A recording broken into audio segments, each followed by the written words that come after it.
Welcome to Car Scene with Dean, second episode of this year. I got a special show today. I have two guests with me, Logan and Tanner Kucharek. Yes.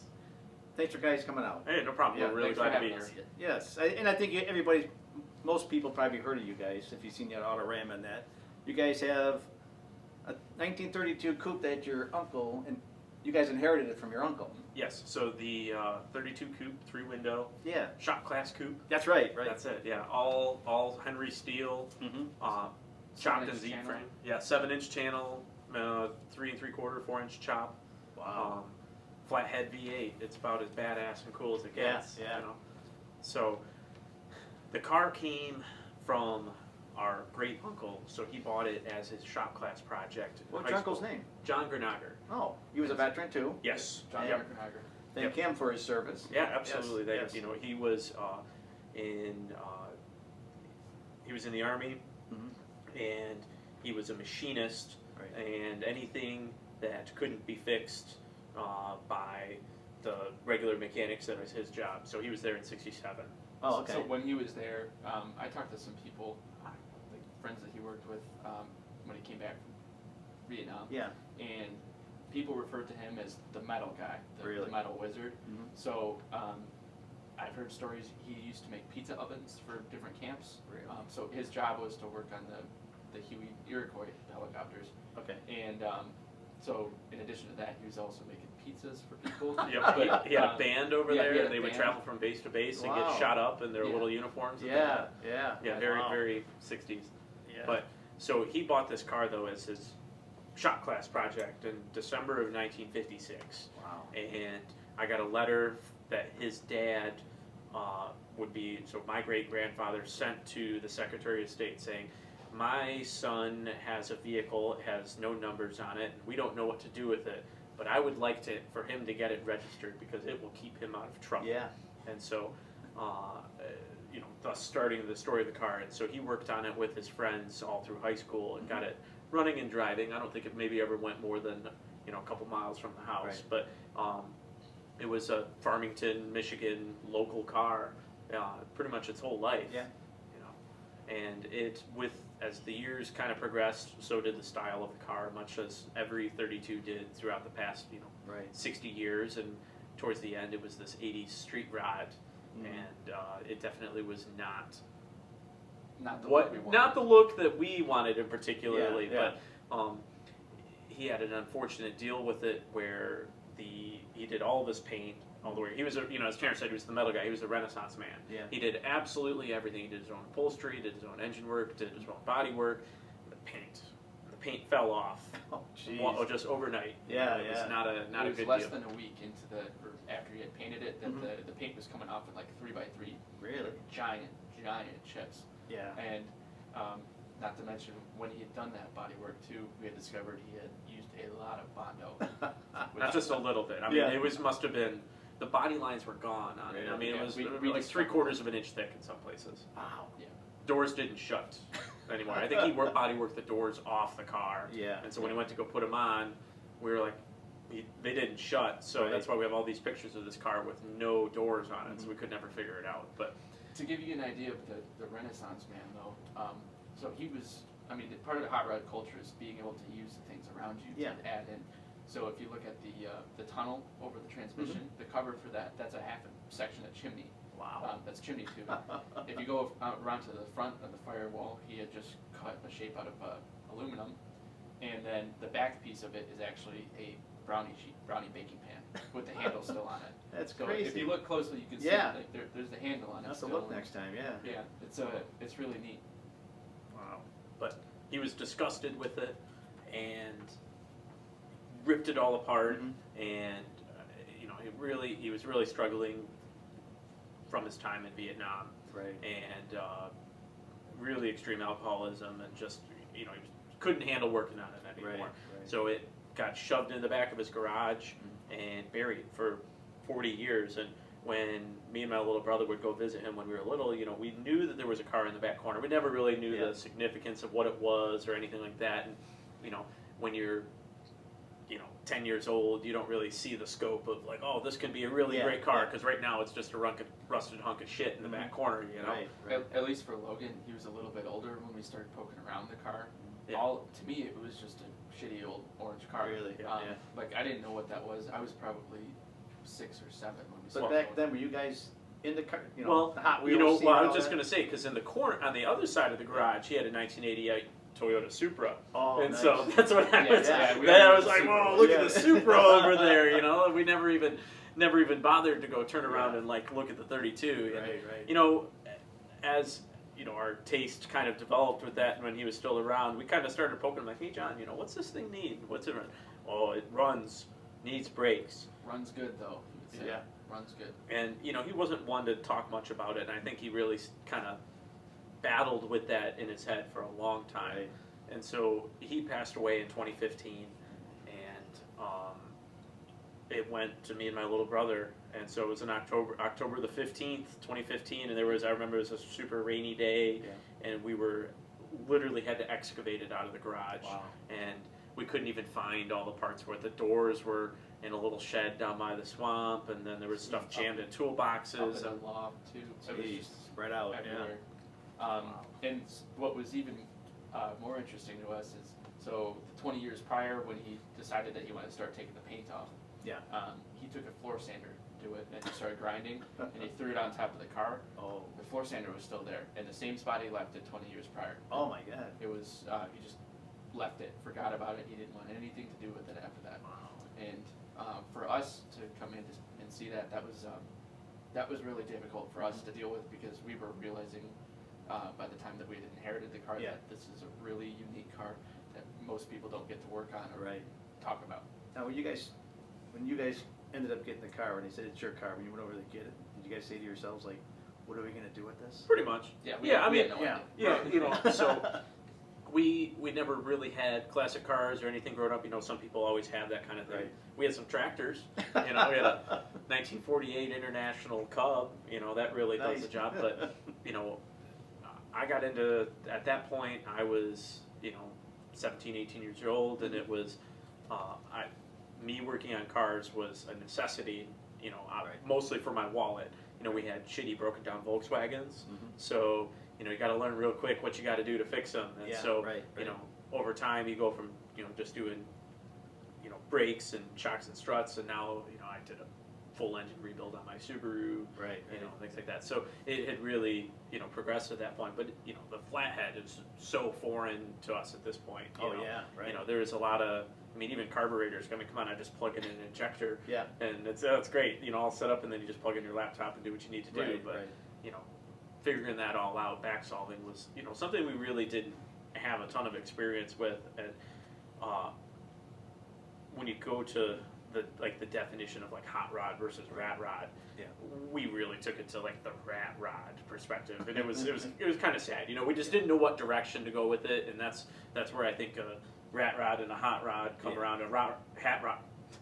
Hot rod has purpose. A rat rod is No, whatever you throw at I it. saw something on Instagram today. It was the difference between a rat rod and a hot rod. Is a hot rod has a toolbox in the back, and a rat rod has lawn furniture or lawn art. Oh, Yeah. right.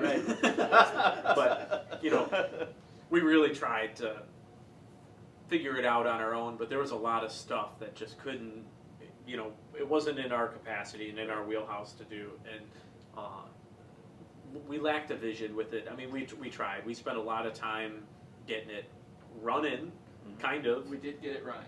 We did get it You running. guys did that on your own, getting it running. Yeah, I remember. I had the neighbor guy help us because Yeah. he was he's a big car guy too. Mhm. Had a little bit of insight on how to work with the flathead, but not much. Right. He's restoring an old '61 Jaguar E-Type. Oh, right. And right. so, yeah, he'd come over and we would do. I think we just basically messed around with the spark plugs and Yeah, we did threw change some, the plugs, threw threw a- some starter fluid in it and hope it turned over. Yeah, we knew that it was free. We knew that it was good. There was nothing hung up in the engine, Right. and put a new coil on it, fresh plugs, and We were still know, 6 volt too. yeah, we're Yeah. still 6 volt, and so Yeah, that's the worst. oh, let alone on the 6. So Yeah. like the electrical system in it was, I swear when my uncle built this, he went to the junkyard and he took a late 60s GM steering column. Yeah. Cut it down to size to fit in this. But then the electrical was, he went, okay, here's a whole bunch of wires under the dash. Let me cut them all right here at the firewall.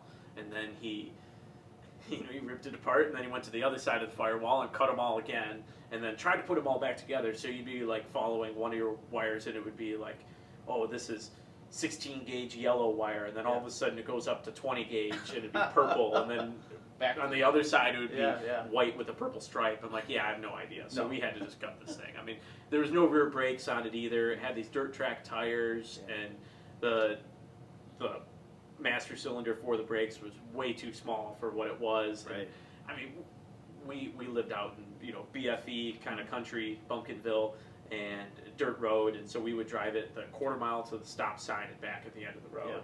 And we spent more time hauling it back from the corner than we did actually I don't think driving we it. ever got it back. Like, I don't ever. By the time we had restored the car fully, obviously we were coming back. But I think in all the times that we drove the car back, I don't think it ever made it into the driveway by itself or under its own power. I wanted to go back to your question real quick about how did we get into it? Were we into cars by the time that we had gotten the hot rod? So Logan was taking auto shop classes. He was in high school. I was still in middle school, so I wasn't super interested in the car scene. Right. By the time the car showed up in the garage, that was where we were all starting to spend more and more time in the garage. Right. Thank you. And another thing is YouTube. Yeah. So as Logan said, we're trying to save money, just doing the work ourselves. It's an accumulation of knowledge working on it. I did the transmission on my car last summer. He did his engine, and you can apply that information to future projects. So when it came to this hot rod, we couldn't go to YouTube. There wasn't a ton of stuff on YouTube or anything like that. I mean, YouTube Mechanic is like saves the day on pretty much anything. Any modern car, whatever you want to do. Like, oh, I just need to take the battery out, but you can't find the damn bolt. Like they'll show you, oh, here it is. Right here for that clamp that's tucked way underneath this. But there wasn't as much for flathead Fords that wasn't shot on a cell phone camera. That's real. And then it was. You go on the forums to, Jalopy Journal, and there's everybody says something different. Everybody's got their own experience, and I think the flathead is a bit of black magic, and so there isn't a lot of people around who know about that. But, lo and behold, you go to the Google and you type in flathead repair Detroit, and there's about 2 people, and one of them doesn't really take many people anymore. So we got hooked in with Bill Jaganow over at Brothers Custom. Okay. So he was the one who really helped us, form a vision for the car and turn it into what it is now. I mean, when we pulled up to his shop for the first time, it was like, this is the place. It needs to go. I mean, they had cars on all ends of the garage. These 30, 31, 32 Fords. They had newer cars, tasteful modifications that they were making, but they were also keeping these traditional visions.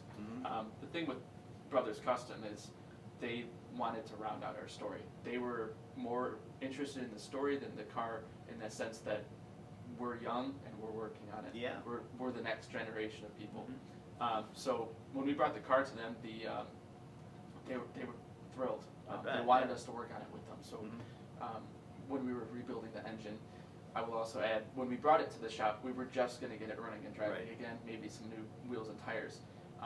Obviously, by the end of it, it turned into a bit more. The engine was out, the body of the car was off of the frame, and we had a carriage, but they let us do a lot of the assembly on the engine, all of the inside paintwork. That was, they showed us how it worked. They were more interested in showing us how these things work than it was getting money from us. And that, on our end, that was a really special thing, to have these people bring us into their culture, to share these experiences, introduce us to new people.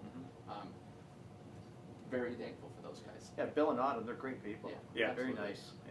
And I mean, it's such a wealth of information. I mean, that's a lifelong experience for him to put that in there. And so, as I said, we started with something really small, and I remember It was January 7th before Autorama. It was 3 months away, and we had a bare frame on the floor. Granted, the engine was already done at that point, Yeah. but it was, nothing was ready at that Yeah. point. So we used to, I'd go to work, 5:30, 6 o'clock, Mhm. get off at 3:30, go home, get cleaned up, and then I'd be at the shop with those guys until 11 o'clock midnight, Wow. just like scraping it out. And then we go hit the bar. Yeah, right, right. That made up for it. Yeah. Yeah. That was a wild time putting it together. We met a lot of cool people through those. Oh, I bet. Being Yeah. at the shop, and then so I work at General Motors, or I'm an intern at General Motors now. Yes. So I do industrial design, and kind of by the time I was in college is when I brought the car to the shop. At the same time of us doing the restoration, they were introducing me to people like Craig Metros, Yeah. Yeah, nice Jeff guy. Gale, some of these big guys Yeah. in car companies. At the time, I wasn't sure if I wanted to go into this field, but the more I was surrounded myself with it and talked to these people, this is Yeah, yeah. I can leverage this. Wow. And so I'm actually a design fabrication tech now, and they're all about me using my hands. I get to work with my hands every day, and That's I credit great. a lot of that to this hot rod and the whole story behind it. I'd like to be humble about it. In a job interview, it's like this isn't my only quality, but Yeah. this is a really cool thing Yeah. to talk about. So Wow. I got a question, start to finish. When you guys got the car, how long did it take? So we got the car in 2015. We putzed around with it for a couple of years. I mean, we were talking about Yeah. dragging it around the yard with 4-wheelers to bump Yeah. start it. It was really, it was barbaric. It had these Holly carbs that didn't.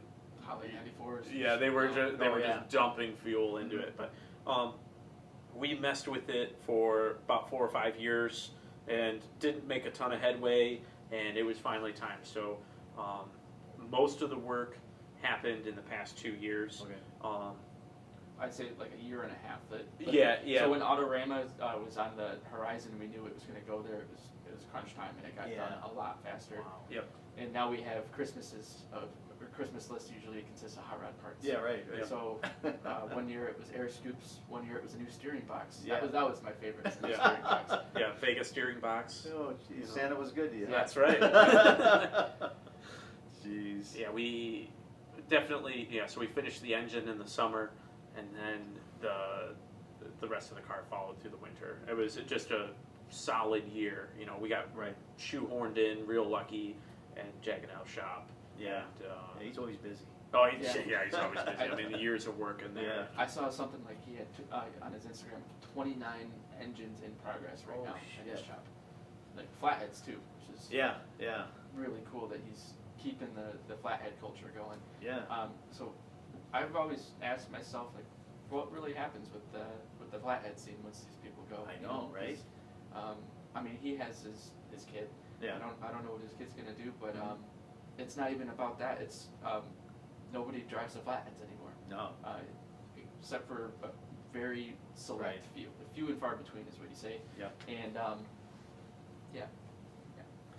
Yeah, but I had a 23. We were talking about this T-buckets upstairs, but I had a 23. It wasn't the one like this. Mhm. It was a Speedway kit. Okay. The body was fiberglass, of course, and it was stretched out more so you could sit back and you'd be driving like this. It had the 8VA in it, Okay. and I never finished the car, but it was fun working out with my kids. Yeah, They enjoyed absolutely. it, Yeah, and that's the one thing about the 32 is Uh-huh. compared to especially to Model A or T-Bucket or anything, Mhm. it's a roomy car. Yeah. I mean, granted, anything on the road right now, the smallest cars on the market are still bigger than this thing. Right. But we have a sliding seat that tilts and everything, minivan seat. Mazda Oh. minivan. Nice. Pretty cool. So that's why you had that blanket over that, right? Yeah, yeah. You know what? It is so comfortable though. Yeah, I bet. I would rather have that than bucket seats, honestly. Or bomber seats, Yeah, steel bomber Yeah, seats. yeah. with a cushion. Yeah, the only thing is with the slider, it sits a little bit higher, so when you get up to a stoplight, you're like, Oh, turning yeah. way over You to gotta look have out the a window. co-pilot with you. Yeah, Yeah. yeah. But really, it's super comfortable. The plan is to reupholster it in the next couple of Yeah. years and do something, kind of stockish leather. Yeah, yeah. Looking, saddle leather. But Mhm. So my dad has made kick panels on the sides, Yeah. and we're gonna do something on the back. My plan is to do some riveted leather into the side panels just so we have little pockets. Yeah, We want to yeah. make door skins, and maybe a cover for the gas tank too, Nice. to separate the gas tank from the actual cab. Right. Well, yeah, we have one little we have a black aluminum firewall Mhm. in between, but Right. we want to do something that's a little bit Yeah. more dressy. I got a question. Was your dad involved in this build? Absolutely. A lot, yeah? Yeah, Awesome. absolutely. Yeah, he he grew up as a machinist, Right. and he's passed it all off to us. Right. What to do, how to work, and not be a slave to someone else's Mhm. hand. Right. So we got to thank him a lot for Right. giving us the hand skills we need to work on it. Yeah, but- Yeah, in addition to the hot rod parts, is our favorite thing about Christmas is we usually get something new for our toolboxes or new toolboxes. Nice. Tools that we need, like the essentials, the stuff that we want to have in our garage 20 Yeah. years from now. Like, No video games or anything? Oh, Tanner got the video games. Yeah. Okay. And then, but I mean like big Yeah. blue handle channel locks. Yeah. Those are the most important channel Hell locks yeah. you could have Yeah. for all your oil changes. Mhm. Now we can do that at home. Don't have to pay someone to do it. So Yeah. we're really thankful to have him around and Hell help yeah. us with that. Yeah, he made a joke when he announced we got the Kucharek boys on. He's like, oh, I was the financial backing. Yeah. yeah. Yeah. We were all hurting after that. We all that was the thing too. And Yeah. with the cranking the car out in a year and a half, while it was a lot more than we ever pictured doing to the car, just getting it done. But it was also like, it was a lot more than we wanted to spend Yeah. right away. But that's the name of the game. And really, if we didn't do it now or like right then, it wasn't going to get done in any time frame. Right, And right. now that we've been driving it, we just about hit 1,200 miles on the car. In the last year. Yeah, Driving a lot. and we didn't really drive too much last summer. We got kind of late to the game, busted the drive shaft out of it twice, and Yeah. figured it all out. But we all look at it and go, damn, that was the right thing It was to do. Right. Yeah. It was the right thing to do. It's a real head turner. Mhm. Oh yeah. It's just it rips. It sounds good. I can't stop smiling when Yeah, I drive right. it. I love it. I got a quick question. Oops. Do you guys fight over who's driving? Yes. Oh, he says we don't. Oh yeah. but it's, Okay. Get out of my way. I want to drive Yeah, right now. it's my turn. Yeah. I wouldn't say we fight about No, it. yeah. It's more of just, are you going to be back soon? I'd like to take the hot rod out. Yeah. Right. But And then eventually, whose house is it going to be in?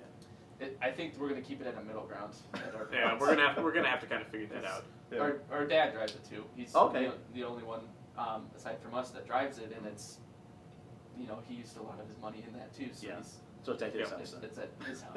Yeah. I went. So when I graduated school Mhm. and I got a job, it was that was the time to work on the car because I had, no girlfriend, no house, nothing to worry Yeah. about. So it was go to the bar. I said go to the bar and sleep at my friend's couch Yeah, and do that right. kind of thing and work on the car. And I took all my money from that year and they'd pay me every other Thursday and I would wdraw it immediately and I'd walk down and go, okay, cool, I need these chrome acorn studs today, Yeah, please. yeah, yeah. Wow.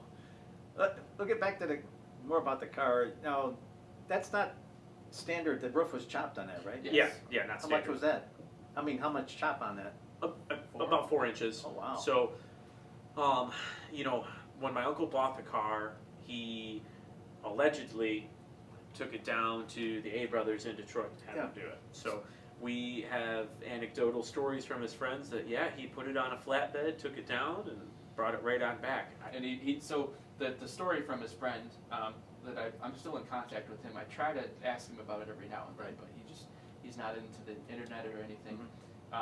He's got his head about it still. He said that after he brought it back from A Brothers, he had it on the flatbed truck after class, after high school, and he was parading it in front of him. Said, "Look what I got! Look what I got!" So people that don't know A Brothers. A Brothers, I mean, that's the pinnacle of customs, Right. And so this was before they really picked up, popularity. This is pretty 1963, I believe. No, 57. This was 57. really, really early in their career. They had this really wonderful exhibit at Autorama of some of their cars that they had done. It was Dodge Diora. Dodge Diora Yeah. is probably the most Yeah. notable one that we could come up with. But I remember the Hot Wheels of that. Yeah, absolutely. That's one of the Sweet 16 original 1967 Hot Wheels right there. Right. He did the Adonis too, right? Yeah, Yeah, I've Yep. seen that down there. yeah, that's a really really sharp car. Yeah. You know, a lot of the cars they exhibited to at Autorama. I mean, I want to say mild customs because there's nothing mild about them, Right. but they definitely have like a subdued sense to them. Mm-hmm. You know, like it's not over the top, Right, but it's right. still Different. very distinct and different. Yeah. Yeah. So- Almost classy. Much classy. So Yeah. and so the Little Deuce Coupe, you know, when the one that everybody knows about, they perform the chop on that. And if you look, Oh. the proportions of ours versus that, and The body lines itself. very identical. Really? Yeah, So- if you look at their, I can't remember the name, it's their shop truck, it's green and white. The lines on that are very similar too. So I've actually been trying to talk to some of my friends, as I mentioned, at Internet General Motors, the guys in the paint shop. Some of them used to work with Larry, some of them used to work with Mike Alexander. They're trying to put me in contact with some people to see if we can verify this. Yeah. So the thing about this chop is there's no maker's mark, there's no stamp, it's just the Yeah. craft. Right. And so you just have to have someone that can recognize Mhm. the strokes of the work. Right. The timeline lines up. Yes. Everything works Yeah. to say that yes, this could be a legitimate thing. It's just, you know, it's too bad your uncle's not around anymore to Yeah. ask her, you And, know. and unfortunately, obviously the Alexander brothers aren't around, but some of their family still is, and some Right. of the people that worked with them. So the goal is to get into contact with someone that can just look. We have pictures of the pillars with the paint and the Bondo off it to show the lead work, to show the lead Yeah. filling. And other than that, there's really no way that we can verify it. Yeah.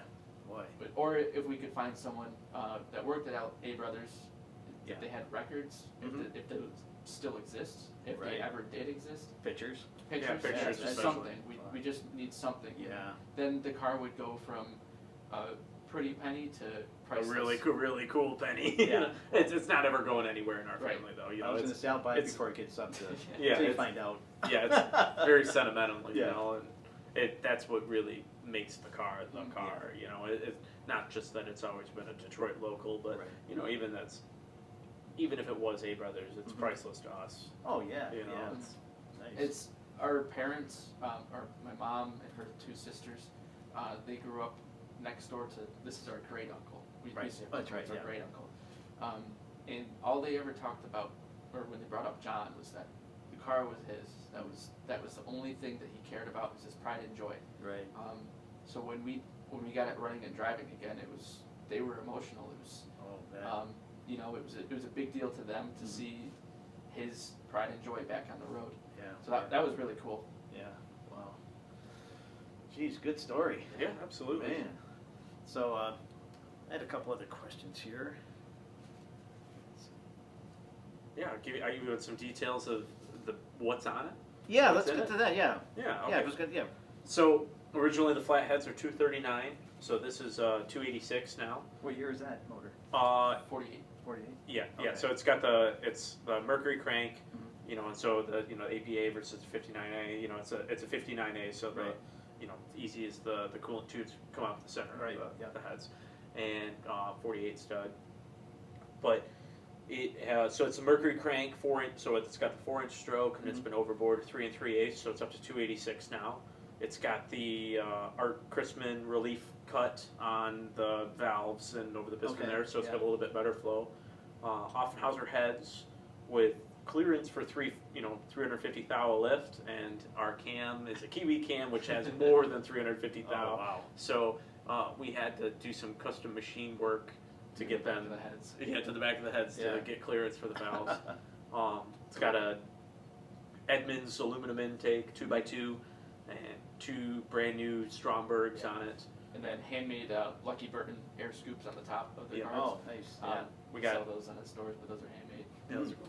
We have Stromberg E-Fire ignition. It's kind of a little nanny thing, but it's that crap style. It's really cool. It's great. All it's got is you put power to it Yeah. and plug the wires in and you're done. Now, is that better than the 6-volt system you had? Oh yeah, absolutely. Yeah. Yeah. So when I originally rewired the car, I Right. bought a 6-volt system, and it had this series parallel switch that was like in a couple of it was an aftermarket option that you could buy in the late 50s. And so I had 2 6-volt batteries at, $199 a piece or something absolutely ridiculous. Yeah. And it would send 6 volts to the car and 12 volts to the starter. And so it was a 12-volt starter at the end of the day, but Yeah. it was a royal bitch to deal with, and none of the wiring made any sense. And, right. I said I was mentioning how bad the wiring was to begin with. So Not to mention, they were all sprayed over too with paint. Oh, right. yeah. They So were all orange. So we gutted it, and I bought this Rebel wire system, put it in, and the intention was to just revert it all to 6-volt and keep it. But halfway through the build at Bill and Autumn's, we did, let's go to 12. We'll just do it. It's a lot better in the long run. It's easier, and so now I have the Power Master alternator and the starter too with it, and it's no looking back. I mean, it really it starts as fast as you can jam the key, especially cold. Like actually, working with it always warm is always a funny deal, and it's got its own little quirks. But when it's a cold start, it is just as fast as you can hit it. Nice. So are you running? I'm sorry. Are you running dual exhaust, or is there headers on there? What do you? There is. It's the Reds headers. I had some. I have a pair of these handmade 50s ones that were really trick. I mean, they were so damn cool. Yeah. But they just didn't fit with the Vegas steering box, so I had to get a red set, which they make a set for the Vega box to fit around on the one side, and then I chromed them. Okay. And then we just have straight pipe to the back. Right in front of the rear tires. It looks like a syringe. Okay, So it's flush with the body panels. All right. And then we've got the dual core aluminum radiator with the modernized electric fan on it. Yeah. So Bill has told us there's nothing that looks dumber than sitting at a light and you're overheating, you're boiling over. Yeah, right. It's cool to stay cool. That's right. So, the temp really does go up fast when you're driving around if you're not moving the whole time. Right. So we're pretty thankful to have. you really couldn't. Yeah, you really couldn't get it up to. It's hard. You're hard pressed to get it over temp. Right. But the electric fan, I mean, you flip it on and you don't worry about it. And you can't especially see it either. It's pretty low profile. It's on the radiator rather than a big fan thrown in front of it. Like the alternator mounted or generator, because it would be 6-volt back then. Yeah. Right. But we did that. We hogged out the exhaust ports, hogged out the intake a bit to match. I was reading there was something about you guys did with a penny, a wheat line penny. Pennies? Yeah. So there's a exhaust crossover tube in the top of the intake, and it's meant to balance it out, kind of the exhaust gases, and then heat the carbs so they get a little, the engine become a little bit more efficient at the time. But if you jam wheat pennies in the holes in the block, it gives it a little bit more pop and bang kind of hot rod sound. Right. And so we took 2 1941 pennies the year John was born and hammered them in place, and then so they're entombed under the intake there. Wow. So the thing with that is that passover, there's no other interaction with the left and right side of the engine other than the inside the radiator at the front. Oh, okay. Yeah. So the cool, there's 2 water pumps. That's right. It's completely separated. It's kind of a goofy engine. It's 2 4-cylinders jammed together. Yes. The way I look at it is left and right engine. Yeah. And because of that 2 temp gauges. Yeah, we have 2 temp gauges, all that right there. Wow, I never thought of it that way. Yeah, they're right in front of my steering wheel, and one always runs just a couple degrees hotter than the other. Wow, God. So, do you guys get invited to a lot of things with that car? A few. People call you and say, "Hey, can you do our show? Bring your car." Oh, I've had people. So I run the Instagram account, the Shop Class Coupe Instagram account. I do a really bad job of it. I think you do a good job. Appreciate it. Thank you. So we're starting to gain a little ground, a little steam. I've had people reach out and ask us questions about the car. Yeah. Last night, actually, I had someone ask us about the radiator, the height of it. Oh. Because our car is chopped, the radiator is also shortened because the grill is chopped. Right. And so this guy said, "Hey, I'm working on something. It's a chopped 3-window as well. What did you do for it?" So we gave him the information on that. Nice. Gave him the background and just everything that we could share. Other things, we've been invited to podcasts with you.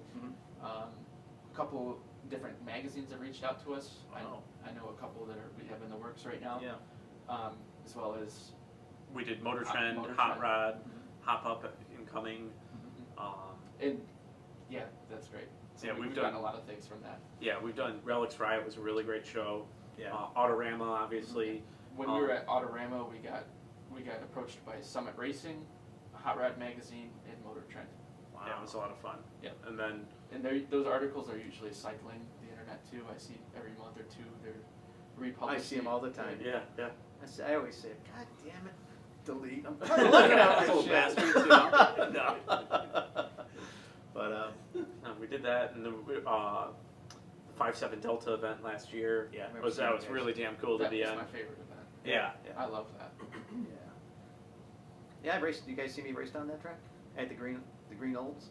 You probably didn't give Actually, a shit no, with my car. I don't think I would say I don't remember you I don't running your think car. I You were with all your buddies with their 30 coupes and all Yeah, that. oh, yeah.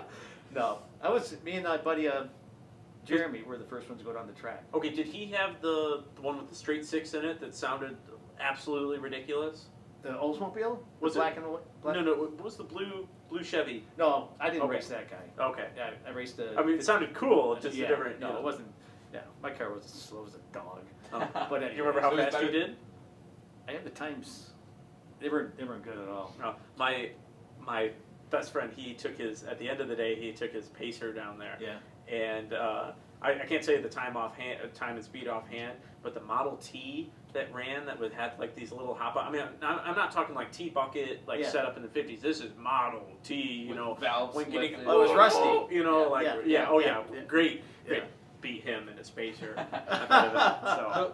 No, when they did the Model T race, Oh, the that was so Draggers, damn that was cool. so cool. Yeah. Those things are fast. Yeah. They can move. I think in the 8th mile they did like 46 or 47 miles an hour or something Yeah. absurd. Yeah, and then so the throttle spring or something on our friend's AMC Pacer broke. Yeah. So we took one of the springs off of the return on the throttle, the carb of Bill Jaganow's T Roadster. Yeah. And we put it on the Pacer, and I think it's probably still there. yeah, it's probably still there. Or Yeah. actually, it was the other way around. But Yeah. the Pacer spring was on Bill's car, and it was the fastest any of those AMC parts I've ever got. Yeah, right. Wow. Yeah, that was a good day, man. That was Yeah. a great day.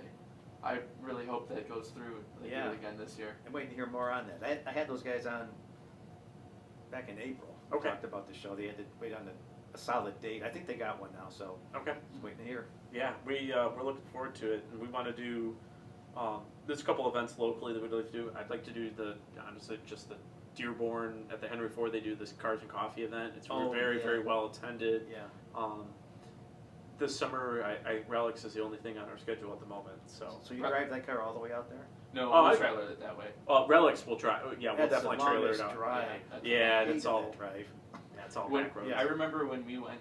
No, that was 5-7 Delta. So when we trailered it, it was all fog. Do you remember that one? Oh God, it's scary. Yeah, it was and scary. So the other guys that were coming in behind us were like, "Yeah, we blew through red lights with our car on the trailer." And Wow. I couldn't even imagine doing the foggy drive like that. I mean, you couldn't see your hand in front of No, your face. no.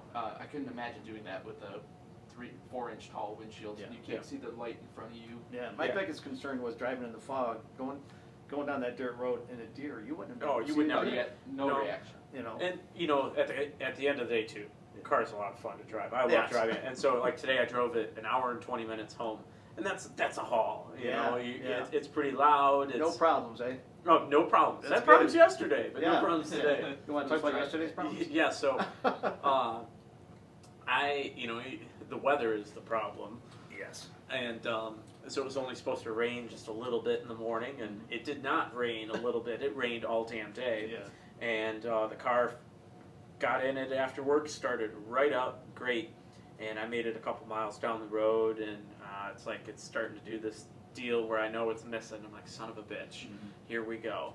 And I make it all the way out to Woodward Ave and Opdyke, and I pull out, it's running absolute dog shit at this point, and I get to the Michigan left, and light turns green for me to go, and I get out in it, and I'm halfway through the intersection, the car is dead.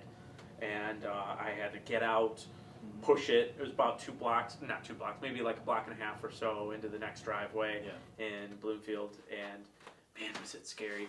There was somebody behind me, they flipped their flashers on, and were just kind of following, make sure. Luckily, it was real lucky I was downhill, but I got it running again for a second, and some these people's driveway, and I'm like, okay, cool, here we go. I just need to burn burn something out of it, get the plugs nice and hot, and it just died, and that was it. Like, son of a bitch. And my distributor was filled with water. After me like pulling all the plugs, I'm like, there's no gas on here. Well, I'll check that distributor cap, and I mean, it was probably halfway filled. So it was like firing on a couple and then slogging through the water and really not doing anything then. So we dried it out. I made it a couple more miles down the road, filled up again, and I ended up, my buddy came with some like Mach 1 speed tape, that foil tape, and we just went to town taping it up with little pieces, and I still had probably 7 miles to go at that point to get back home. And made it. It was good. That was really our first experience driving it in the rain, like rain at that point. And there's a picture of me on Instagram. I got the neighbor, the lady who I pulled into her driveway, she lent me an umbrella and a tarp and said, all right, I can't really help you, but whatever you got to do, hang around. It was what it was, but that was a experience. We fixed, roadkill style, fixed it, got it back on the road, and then I have drum brakes all the way around, which is fine on a normal given day, but my wheels are they're real tiny tires, not a lot of contact patch. So that was fun learning the braking and locking up the rear wheels. And, just the experience of it. At the end of the day, it was safe, it was fine, and we got home and did what you needed to do. But it was, girlfriend was not happy. Dad was like, oh, whatever, just call me, what are you going to do about it? You got to get home. You didn't call a trailer, so.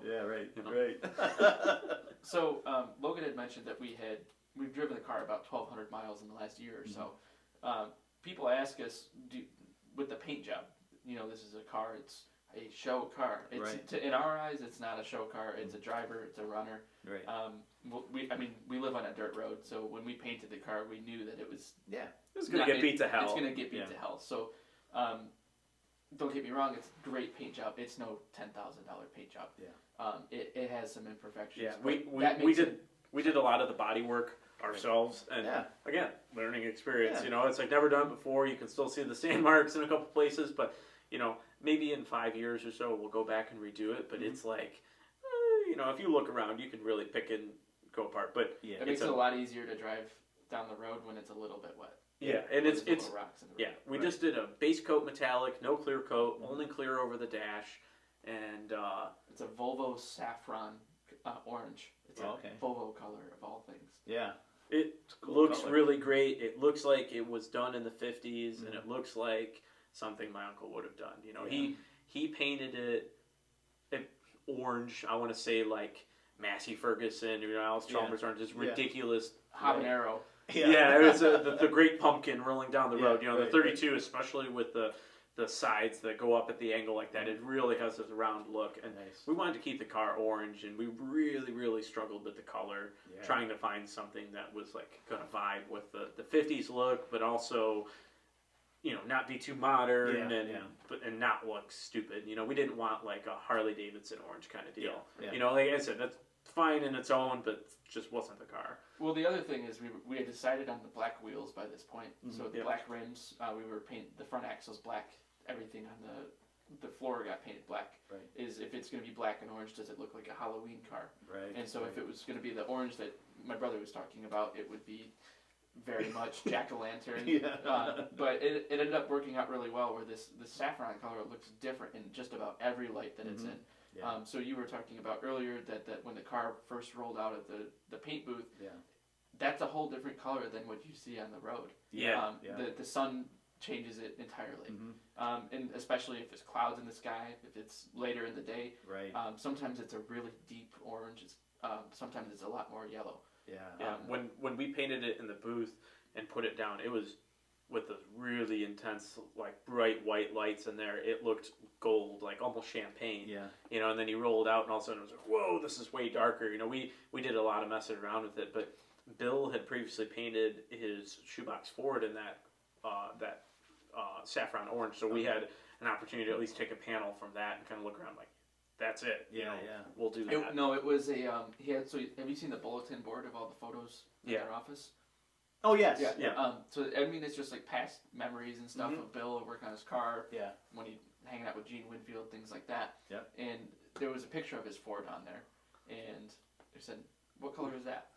And we talked about it, and then we said, "That's a pretty cool color. I kind of like that." And we talked about it a little bit more, and we sent it to our dad. Went back and forth on it. It was pretty quick after that. It was the picture of Bill's Ford on the bulletin board that really. Nice. And helped us mind find you, it. too, he was like, "Man, you shouldn't paint that car orange. That's stupid. Yeah. It'll I look can hear him saying stupid. that. Yeah, that's stupid. You look like idiots doing that." And it was his idea. It was his car. It's it's orange at the end of the day. Well, I really like that. That's another good thing to bring up is he's really shaped the way that we approach cars and understand them. These traditional hot rods, we know what to look for, what's cool, and that should go to the scrapper. Yeah. I sent him a picture a couple weeks ago of this custom. I don't even know. Really 90s street rod. Yeah, it's very nice. But he's just said Crusher. So yeah. Was it teal? No, it was I like got cherry red. I'll show you. We won't show the camera. Just right. But it was kind of embarrassing. That's the thing about the 32, though. This was just a different take on it. Every decade. Oh God, that's hideous. Why would you do that? Every decade has this evolution of the 32, and it's really interesting how the 32 has developed with time. Right. And I mean, I guess you want to say like it could follow like fashion trends or what's hot in architecture or anything.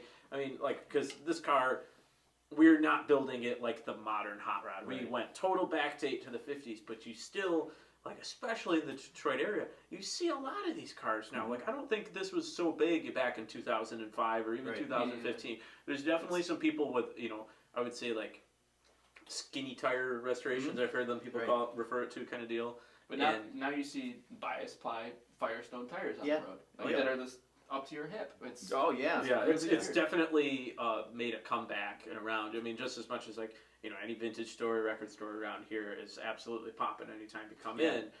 People like that. What's even more exciting about that is Detroit's coming back. With the train station and them just revamping that into the tech center. That's it's bringing people in. Like that brought us into Ferndale. He's doing that for work, and I'll probably end up in the southeast Detroit area. Yeah. And there's a lot of history, automotive history. The car itself. To be able to look at some buildings and go, people worked on this car here. Yeah. That's really neat. Yeah, it is. Wow. I was going to say something. What's crazy though? I was thinking when you were talking about your uncle's car. He had that car since 1956. Yep, December of 56. So it's been sitting in his garage all these years. Yep. No one really known about it but family. Can you just imagine other people have that in their garages? You know what Absolutely. I mean? Right. Yeah, nobody knows about. Yeah, and so like you see that on like Instagram or whatever. Someone's like, "Oh, a barn find this," but this one of 200 Dodge Daytona or something. Too. Yeah, I didn't know there was that many barns left in America. Exactly, they're all falling down. Yeah, but it's got to have the stuff on top of it and the dirt that you got to power. 20 years of dirt you got to power wash off. Well, but we had that happen to us. At the end of the day, we'll call it a barn find. It really, those things do exist, and people do come into it, and whether it's family or known about or not, there's definitely stuff still shoved away somewhere that we just don't know about. I know. And you hope that you're the first one there. Yeah. And the guy doesn't know anything about it. Well, you don't want to rip him off, but, You're lost my gain. Right. So, is there anything else you guys want to talk about? So I believe I mentioned we have an Instagram account. Just that we're starting to get some recognition with that, and I try to post pictures of that kind of regularly. I'm trying to get into that more, especially in the summer. Right. But there's pictures of what it used to look like with the paint coming off of it. Yeah. I believe there's some vintage photos in there from the 60s. So I also wanted to talk about that. I've talked to a lot of his friends that are still around. There used to be a paint shop at his mom's house or uncle's mom's house, and they would just put blankets over the walls Yeah. and paint with lacquer. And he said we Jeez. would just be drunk by the end of the day. And it was Yeah. No lots of respirator, fun. nothing. Nothing. Yeah, it didn't matter back then. Yeah. Right. But they worked on all sorts of cars other than this 32. As Logan mentioned, there's the Supra that was pretty late in the game for him, but they had their stuff too, their 50s cars, their 60s cars, and stuff like that. And it was just their own custom shop. So we have photos of our uncle doing the upholstery, where he's sitting over his desk. He's got the patterns and off to the side, the foam, his. Oh my God! This I have the sewing machine. archaic sewing machine. Yeah, so it's this. Oh my God! Yeah, just a quick. You had the sewing machine? I have the sewing machine. He sewed all the original seats Wow. with. Well, granted, we're not using those seats now, but it's an upholstery sewing machine. The needle on it is like, man, that'll go right through your bones. When you plug it in and turn it on, all the lights go in the house, and dim out. It's got the leather clutch style, so you just jam your knee into the side of it to get it going, and it is fucking terrifying, for lack of a better term. So, I punched through leather, no problem. Wow. So, that's we were talking about doing upholstery before. I would love to use that back on it again. That'd be cool. It's. You have to go on YouTube to learn how to use it, eh? Yeah, actually, I had my best friend. His mom that's what she does, is restore sewing machines. So she went through it for us and cleaned it all up, and it's ready to go. It's just actually sitting in her basement right now. Yeah, it's just really heavy too. It's really heavy. It's a big. Because you have to lift it up, the arm, don't you? This was not like one of the big old school. Yeah, one. yeah. It's a solid arm. I gotcha. Heavy duty. I got some pictures of it. I'll show you later. Yeah, It's very damn cool. Cool. But I don't know. The whole car has been a learning project. I said we couldn't do a lot with YouTube, so we're really thankful for the people around us. But it's things like driving out the road and we blow the drive shaft out of it, and then we fix the drive shaft and we blow it out again, and we go, what's wrong? So why? It's like, so doing things like, we had to do a bit of deductive reasoning, and you get better as you go along. Right. And I said it was an accumulation of knowledge. Yeah. Like you learn more, the more you know, you can apply it. I also wanted to talk about so he was a Renaissance man, upholstery, metalwork and stuff. Yeah. So when we took the body off of the frame, we had known that he had done some work with it, Z'd the rails, he filled them. We were told from him and through other people and his friends that he had spent a couple weeks on it. Well, we took the cab off, and there's pictures online of it.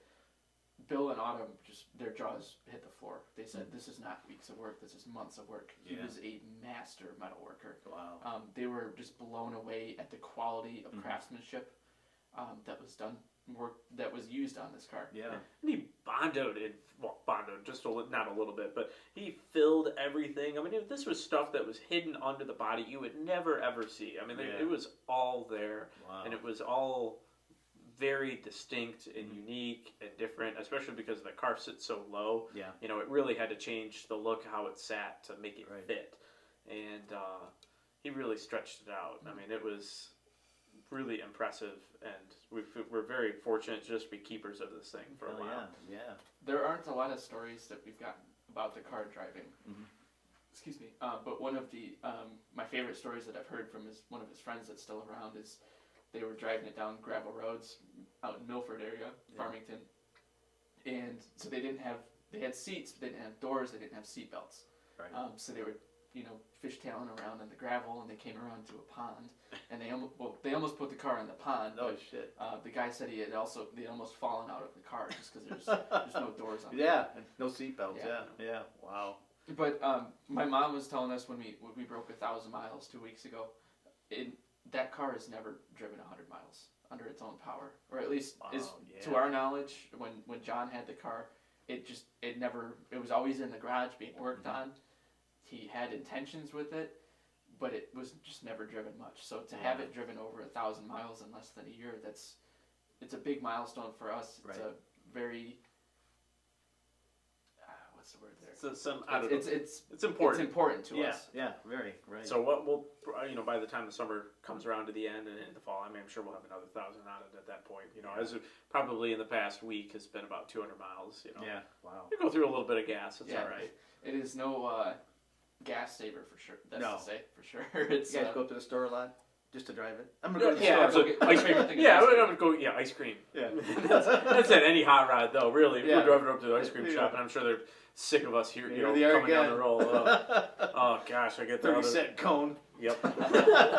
Oh no, that's the problem. The ice cream's so too damn expensive. Yeah, you I know. Yeah, yeah. But Can I ask a question? Yeah, absolutely, celebrity question out in the other side.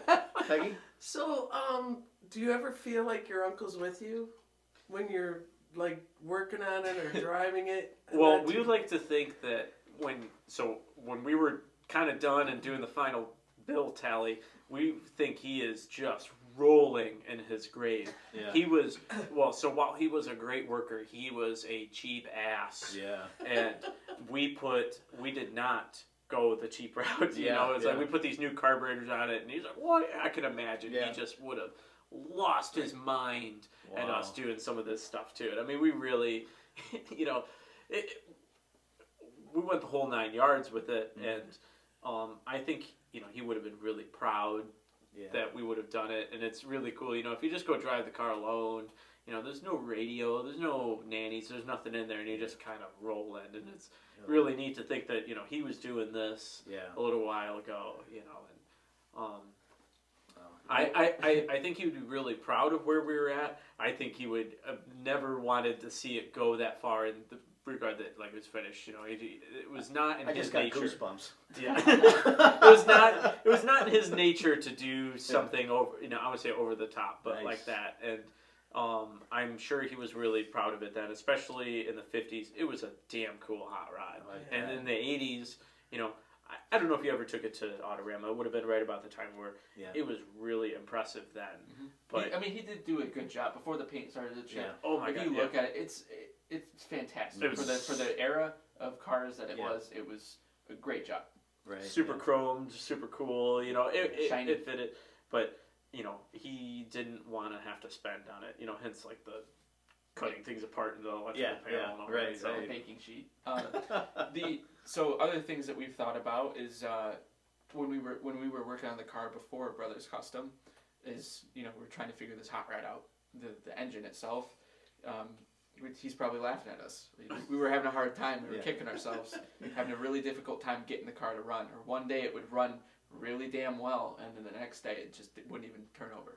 And we'd always say he's laughing at us or entertained and Right. Jeez. Yeah. So, anything else? I think you guys covered quite a bit. yeah, of what's it. the next car we're gonna get, right? What is the next car? I don't know. Tanner Tanner wants Roadster with a 4-banger in it. That's what I That's wanna what do. Tanner wants. I want a custom. Oh. Or a sled would be cool too. Yeah. But I don't have the money for that kind of metal. Oh, That's a lot of metal. That's a lot of metal. Yeah. Yeah. Right. Yeah, we'll get there. We'll figure it out. Yeah. I don't know what's next. My thoughts with the T Roadster is those are pretty easy to find. Yeah. And then a 4-banger is even easier to find than a flathead V8. I I think got one in the garage. you do. That's Yeah. cool. You want to sell it? Yeah, do you want to sell it? I really like the 4-bangers just because they're like trinkets to me. Mhm. There's a lot of just add-ons that you can throw at them. They may not sound the coolest and they may not throw out a lot of power, Right. but they're just neat and you can Right. talk about them. I mean like the pancake supercharger, for example, does pretty much nothing other than look cool and make an extra Make a whine whining sign. noise. Yeah. Right. But that's what I like right now. Mhm. That's what I'm into. And I love the coupe. There's nothing wrong with it. Yeah. However, in the summer, I wouldn't mind driving around in a Roadster, the wind blowing through my hair. Yeah. I get it though. We have 55W air conditioning. 55 miles an hour, Oh, windows yeah, open. yeah. Sorry. I was trying to think about how we used to say that. It's 55 miles an hour, Yeah. windows open, Yeah. air's coming up through on our face. Yeah. We had the tilting windshield, of course, Yeah, and then yeah. the car was a rumble seat car originally, so it Oh. has the rear window, rear glass drops. So you didn't even, was it a rumble seat when you got No, the car? no, Oh, it was gone no, already. hell no. Okay. No, you couldn't fit in the trunk if you wanted to. Oh, no. I mean, No. it holds your jacket Yeah. and a little bit else. Right. We have a newer 14-gallon tanks brand tank in there. Mhm. It really slick. Black looks great. Looks Yeah. great. So, but it just there isn't much. It's not a lot of practical space in the back. Right. So Yeah. You're at time, Dean. Okay, Yeah. I just have another question. We talked about what cars you want. I always ask the guys, I usually have the older people on the show. I ask them what their first car was. So, okay, first car. Well, so in high school, I drove my dad's 04 F-150, but the first car I owned was a 2004 Volkswagen Golf with a 2-point slow engine, a real piece of shit. Yeah. Anything that had to go bad on it, it went bad, Yeah. and we had to do it. And that's what taught me to work on cars. And you So- drove, excuse me, you drove that in high school too? I drove. That was the car I bought right after high school, Okay. right into college. Right. So I was very similar to Logan, where I started with the F-150 as well. Yeah. I didn't like paying for gas very much. No, right. So it was actually right down the road from us, not even 2 miles. There was a 2000 Volkswagen Golf GTI. Oh, nice. It had the 1.8 turbo in it. Nice. So that was really cool, just to be Yeah, over the yeah. 2-point slow. Also, it was bright red, Mhm. full trimmed out leather interior. Yeah, yeah. I love that car. I only, recently in the last few months, I had to write it off because I've replaced the transmission in it 3 times. You beat the hell out of it, is that why? Yes. Okay. Yes, absolutely. At least you can admit it. Yeah. And so the thing that Logan said that those Golfs, they taught us how to work on cars. Yeah. I've never done a transmission swap before that. Wow.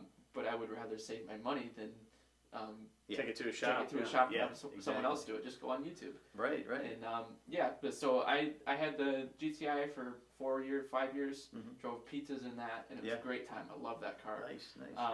Now I'm driving. We a can't GM say car. something cool like, oh, we had a 73 Trans Am or something cool. Yeah. You know, it's a Volkswagen Yeah, Golf. drove I'm my sure dad people. over. I'm sure people are listening to this. This and is be where like, they turn what? it off, the show. Yeah, what the fuck can these guys have? Yeah, Yeah, you're right. Volkswagens, Euro Yeah. shit. You know. Yeah, they're nice little cars. Yeah, Yeah, this- quick. I love the hatchback too. It's those Yeah. are nice, easy Yeah. to park, easy to drive, and to some extent, I will not say they were the easiest cars to work on, but Right. they were fun to work on. They had a lot Knock of it off. I know. I keep hitting the damn mic twice in a row. they had a lot of quirks to them. Yeah. And you either loved them or you hated them. Yeah. It's pretty cool that you guys worked on foreign cars before you really worked on Yeah, it. yeah. Now we have a lot of Subarus at our house. Mhm. Subaru's great. I would work on a Subaru any day of the week. Really? I love it. Wow. Except the spark plugs. Yeah, yeah, but I already had the engine out because I blew it up at that point. So All right, I think we're gonna have to. I think we'll cut it here, right? Yeah, I think we're gonna cut it. Thank you No problem. Thank you very for much. having us. very much for coming out. Yeah, that was it was a good- awesome. This was fun. Yeah, Appreciate it. great Thank story. Will we see you guys at Autorama this year, or you don't? Do We'll be there for a good time. We won't bring the car, but Okay, we'll probably come back in a couple of years with it just for funsies. I mean, find us on Woodward. Yeah. Well, we're usually up near Birmingham. you. Relics Oh. Riot. Relics Riot, Hunter House. You can find us there pretty much Okay. every Friday evening.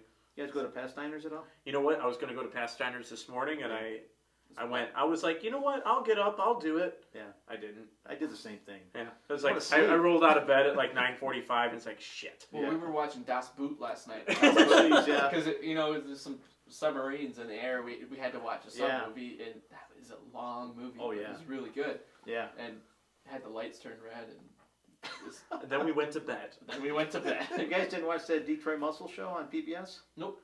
Oh. No, we don't have. We're young PBS. people. We don't have cable. No shit. No, Yeah, hell no. Seriously, yeah. Okay. We don't either. Oh, we have Wi-Fi. Right. Yeah, that's no, no YouTube cable. television. Yeah, pretty much. Okay. Well, thanks again, guys, Hey, for coming. thank I really appreciate it. We'll get together soon. Hey, thank See you you very at much, Woodward. man. Yeah, thanks thank for the you. beer. Thank you. Thanks Yes, for for the the pizza. yes. And thanks for the opportunity to talk about our car. Hell yeah, yeah. So we're good. Like, share, tag, Car Scene with Dean. Also, watch Peggy Beatty here. That's right. Yep. And follow Shop Class Crew. Yeah, Shop on Class Instagram. Crew. Definitely. I always forget to do that.